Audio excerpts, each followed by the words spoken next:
Você entregaria um amigo por 30 moedas de prata?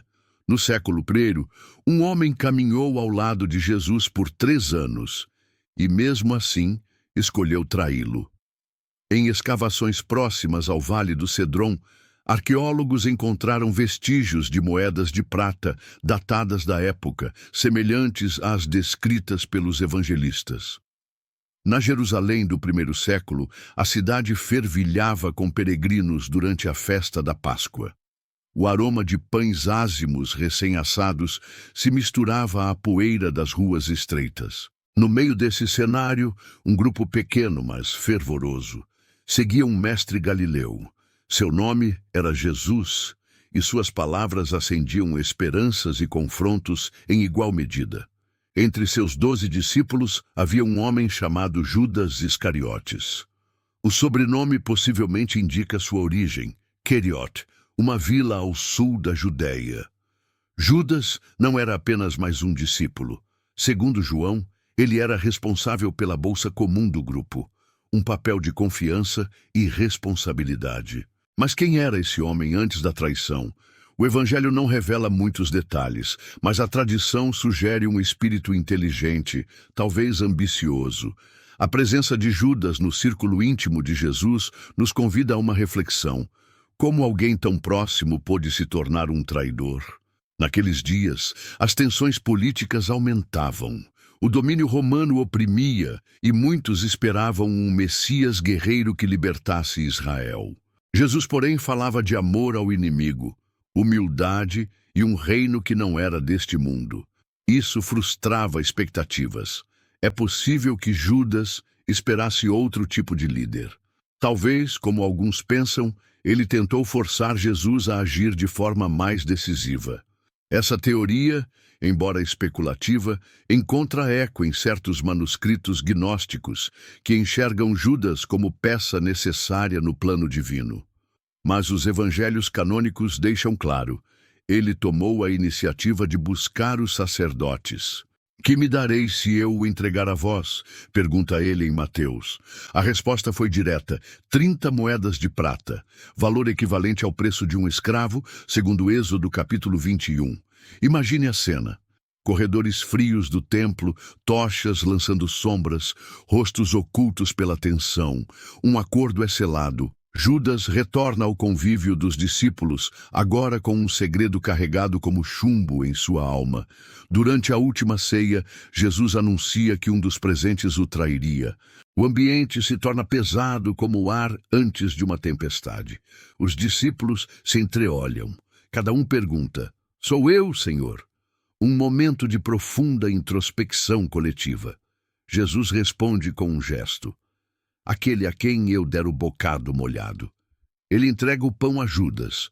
João escreve que, após o gesto, Satanás entrou nele, mas Jesus ainda diz, "O que fazes, faze-o depressa."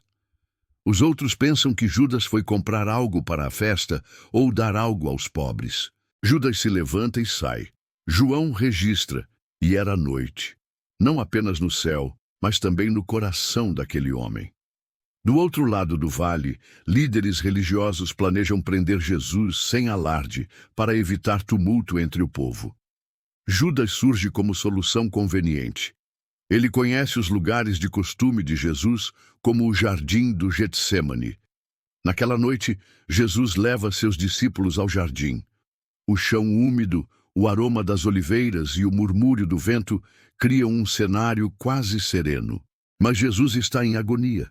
Ele ora, sua suor se mistura ao pó. Pede ao Pai que, se possível, o cálice passe dele.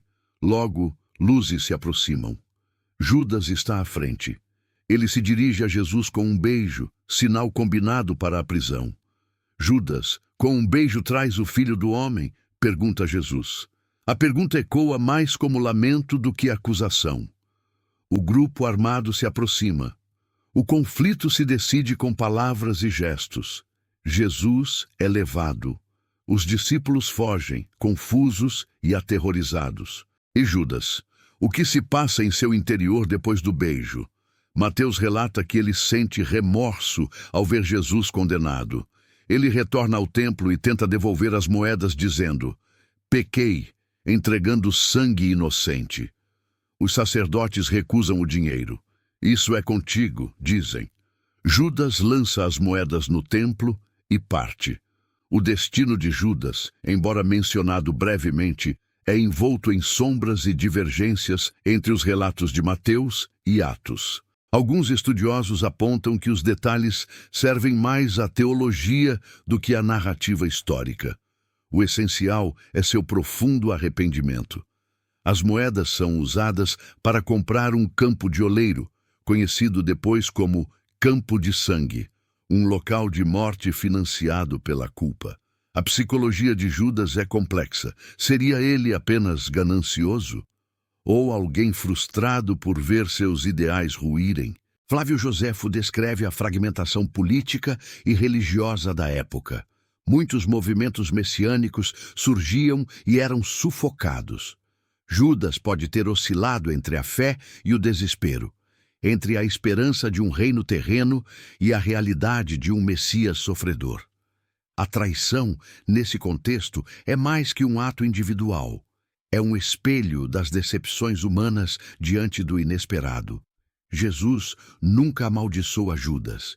Em João 17, ao orar pelos discípulos, ele diz: "Nenhum deles se perdeu, senão o filho da perdição." Essa expressão, carregada de dor, não nega a humanidade de Judas. Ele é lembrado não como vilão, mas como tragédia. Nos séculos seguintes, Judas se tornou símbolo de traição. Mas há tradições cristãs orientais que oram por sua alma. O Evangelho de Judas, um texto gnóstico descoberto no Egito, propõe que ele agiu por instrução de Jesus, uma leitura controversa. Mas, mesmo os evangelistas não escrevem com ódio. Judas não é pintado como monstro, mas como homem em conflito. A arqueologia confirma detalhes do período. Moedas de prata idênticas às de Tiro, utilizadas no templo, foram encontradas em escavações. Inscrições do período falam de prisões feitas com a ajuda de informantes, mostrando que a traição era prática comum em tempos de tensão. No campo onde as moedas foram lançadas, acredita-se que mais tarde surgiu um local para sepultamento de estrangeiros. Hoje, ao visitar Jerusalém, pode-se passar por esse vale e lembrar do silêncio que seguiu o beijo. A história de Judas nos convida a pensar sobre nossas escolhas, expectativas frustradas e o poder corrosivo da culpa. Ela também revela como mesmo os mais próximos podem se perder quando não compreendem o caminho do amor sacrificial. Jesus, mesmo traído, permanece fiel. Ele responde à escuridão com entrega, ao abandono com perdão. Ao olhar para Judas, não com desprezo, mas com humildade, vemos um espelho de nossas próprias contradições. Seu nome ecoa, não apenas como advertência, mas como apelo à vigilância interior. O coração humano é terreno frágil. A maior tragédia de Judas talvez não tenha sido trair, mas não acreditar que poderia ser perdoado. Quantos hoje desistem por pensar que erraram demais?